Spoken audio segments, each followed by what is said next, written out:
I have the power to make or break individuals, communities, even nations.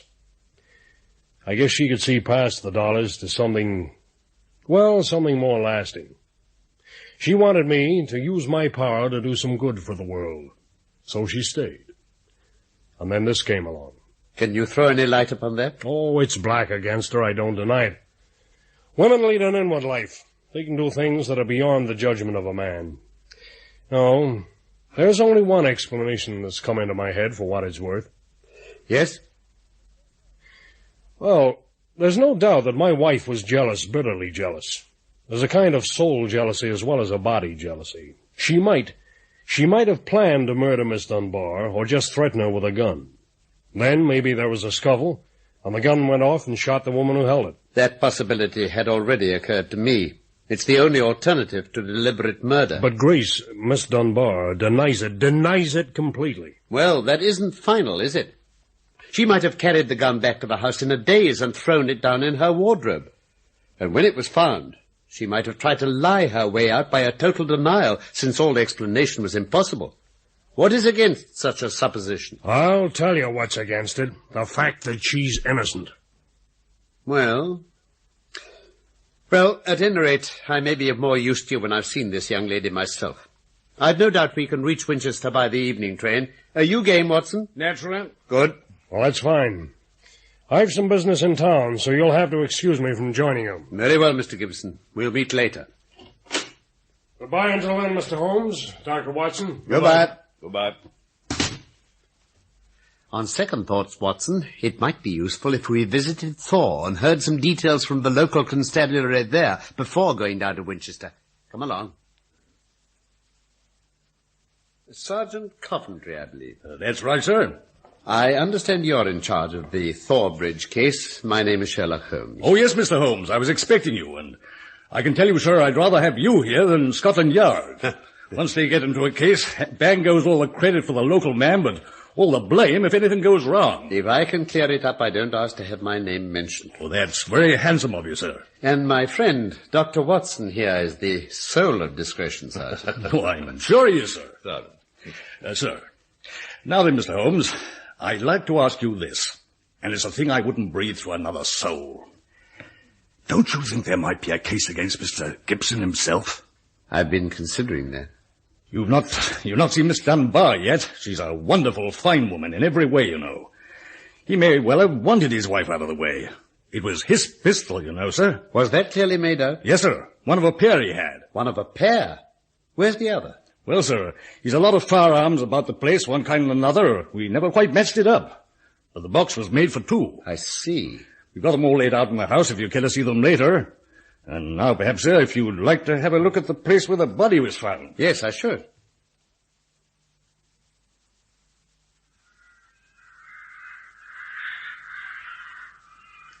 Here we are, gentlemen. This is the spot. Thor Bridge, eh? That's it, Doctor. Was the body this side of it? Right here. I marked the place with this stone. About 15 feet from the parapet of the bridge. I understand you got here before the body was moved, Sergeant. Yes, sir. They sent for me at once. Who did? Mr. Gibson. He told them all that nothing was to be touched until the police arrived. That was sensible. Now, I gathered from the newspaper report that the shot had been fired at close quarters. Yes, sir. Very close. Near the right temple. Just behind it, sir. How did the body lie? On the back. No trace of a struggle, no marks, no weapon. There was a note from Miss Dunbar clutched in the left hand. Clutched, do you say? We could hardly open the fingers. That's of great importance, Watson. It excludes the idea that anyone could have placed the note there after death as a false clue. As you were about to observe, of course. Yes, exactly. Exactly, Right. What was it the note said, Sergeant? It said, I will be at Thor Bridge at 9 o'clock. G. Dunbar. That was all, sir. Very short. Yes. Did Miss Dunbar admit writing it? Oh, yes, sir. What was her explanation? Her defense was reserved for the assizes. She didn't say anything. You know, I find the point of the letter very obscure. Sir? I was thinking you were one of the clearest points in the whole business, huh? No. Granting that the letter was genuine, it must have been received an hour or two before. Well? Then why was this lady still clasping it in her left hand? She wouldn't have needed to refer to it at the interview. Yes, I see what you mean. You know, I think I'll just sit down on the bridge for a few minutes and think it out. Very good, sir. Hello. What is it, Holmes? Come and look here. Uh-huh. Look at this new chip in the stone. I see it. No bigger than a sixpence. Yes, sir, we noticed that. Someone knocked it passing by, I expect. It took some violence to do that. Stand back a moment, please, while I try my cane. There. Not a mark. And there's a metal tip on this cane.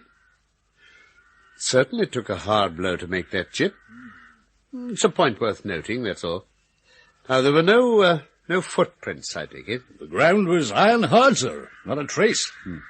Then I think we've nothing more to learn here. We'll go up to the house and see those firearms now, and then we must get on to Winchester. I'd like to see Miss Dunbar before we move any further.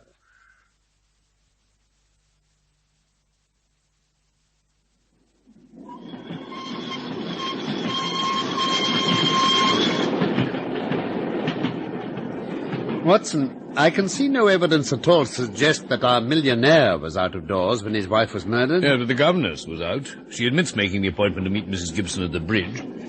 Looks pretty black against her to me. But for one thing. What's that? The finding of the revolver in her wardrobe. Oh, great heavens, Holmes, that seemed to me the most damning incident of all. Not so, my dear Watson. It struck me as strange when I first read about it, and now that I'm in close touch with the case, it's become my only firm ground for hope. How? We must look for consistency.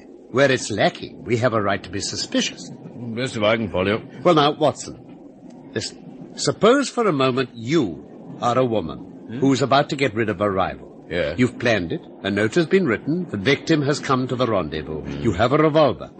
The crime is committed. It has been workmanlike and complete. Yes. Do you mean to tell me that you'd now ruin your reputation as a criminal by forgetting to fling your revolver away into those handy reed beds? Why? Would you carry it carefully home and put it in your own wardrobe? You know, your best friends would hardly call you a schemer, Watson, but I couldn't picture you doing anything so crude as that. Well, in the excitement of the moment, I might... No, Watson. Where crime is coolly premeditated, the means of covering up are coolly premeditated too. Well, be that as it may, Holmes, there's so much to explain. Then let us explain it. You see, Watson, when once your viewpoint is changed, the very thing that was so damning becomes a clue to the truth. For example? The revolver again. Miss Dunbar disclaims all knowledge of it. If she's speaking the truth, then it was placed in her wardrobe. Who placed it there? Someone who wanted to incriminate her. And that person must surely have been the murderer as well. But I'm afraid we must leave this fruitful line of inquiry for the time being, for here's Winchester. We'll see Miss Dunbar first and theorize again later.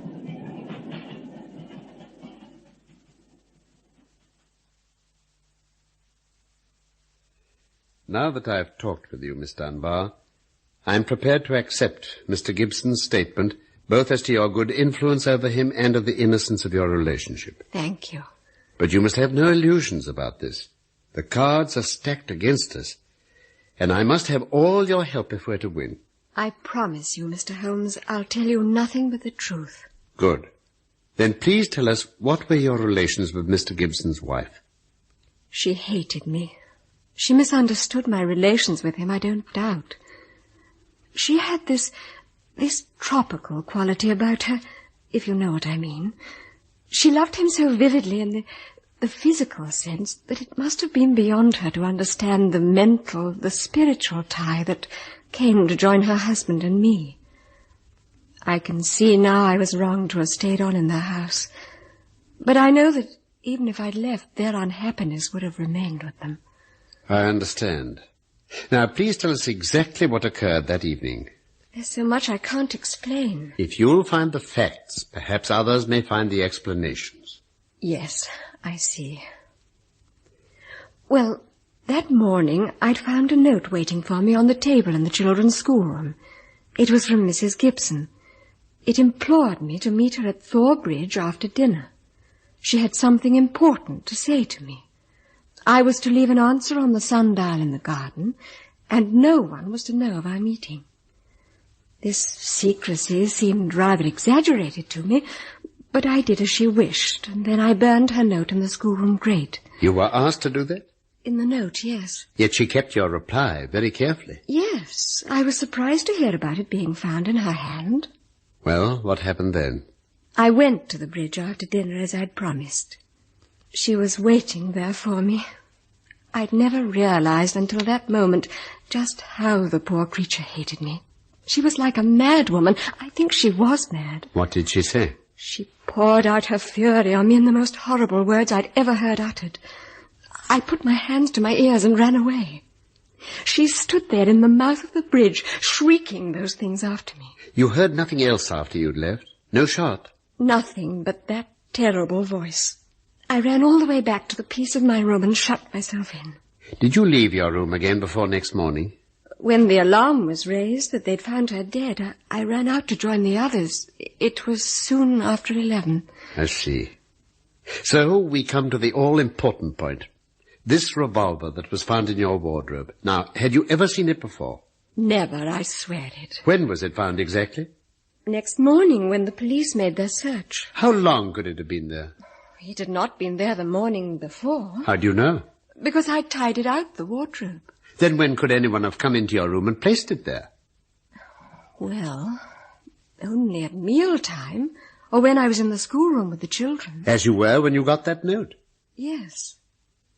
I suppose it could have been any time from then onward, that whole morning. But Mrs. Gibson was still alive then. Yes, I see. Miss Dunbar, on the stonework of the bridge, some feet from where the body lay, I observed a mark of some violence, a fresh chip in the stone. Could you suggest any possible explanation for that? No, I can't.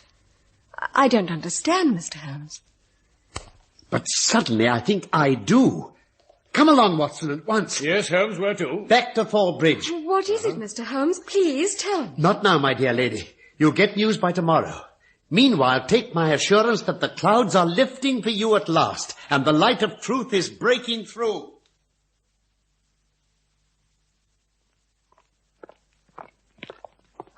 I can see the sergeant waiting for us on the bridge, Holmes. Capital. I hope he carried out my little errand on the way. Hey, what was that? Oh, just a small purchase from the village shop. Now then, Watson, I'll have that revolver of yours, if you please. Right. Here you are. This is a nice specimen. Serviceable little devil. I wouldn't be without it. Oh, it's heavy. Remarkably heavy. Yeah, it's a solid bit of work. Now then, safety catch on. Good. Do you know, Watson, I believe your revolver's going to have a very intimate connection with this mystery we're investigating. Oh, how? There's a test we must perform. If it comes off, all will be clear. And the test will depend on the conduct of this little revolver. Good day, gentlemen. Good day to you, Sergeant. Did you manage to get me what I wanted, Sergeant? Oh, the ball and twine, sir. Here. Here she is. Splendid. Now, we'll waste no time. Be so good as to find me a heavy stone, will you? A stone, sir? Yes, that one over there will do perfectly, I think. Oh, very good, sir. Now then, Watson, hold the revolver, please. Yes. While I tie this end of the twine onto the butt like this. Here you are, Mr. Holmes. There, that's secure enough. Now then, the other end of the twine goes round that stone. Tie it really well, won't you, Sergeant? Right, sir, yes. We don't want it to slip out, do we?